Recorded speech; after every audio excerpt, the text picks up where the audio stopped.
Como usted sabe, la Ciudad de México se encuentra en una zona sísmica. Por ello, en materia de seguridad y protección civil, la capital cuenta con 9.500 dispositivos para alertar a los ciudadanos sobre la presencia de sismos. Está basado en el principio de ondas sísmicas superficiales consideradas como potencialmente dañinas, las cuales viajan de entre 3.5 y 4 kilómetros por segundo.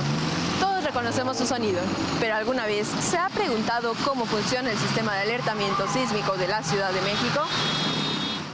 Son 97 sensores que están distribuidos principalmente en la zona, en los estados de Guerrero, de Oaxaca, Jalisco también tiene, Puebla, hacia Morelos, hacia Colima también. Y para que se active la alerta sísmica es necesario que 2 sensores al mismo tiempo perciban un sismo mayor a 5 grados. El sistema de alerta sísmica fue desarrollado por el Centro de Instrumentación y Registro Sísmico en 1991, alerta que desde 2015 es recibida a través de los 9.500 altavoces instalados en las cámaras de seguridad del C4. En ocasiones el sistema se ha activado aunque el sismo no sea perceptible para muchos. Sin embargo, esto no es un error. Pero va a depender del epicentro, va a depender de la profundidad del sismo y va a depender de la velocidad con la que vengan las ondas sísmicas. La alerta sísmica nos da un promedio aproximado de 50 segundos si es que viene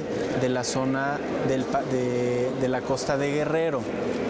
Pero si viene un poco más cercana hacia Puebla, límites de Puebla, o más cercana hacia Morelos, obviamente por la cercanía hacia la Ciudad de México nos va a dar mucho menos tiempo. No es posible conocer previamente la magnitud del daño que un sismo puede ocasionar, de ahí la importancia de prevenir. Con imágenes de Jorge Barajas, Andrea Díaz, 21 Noticias.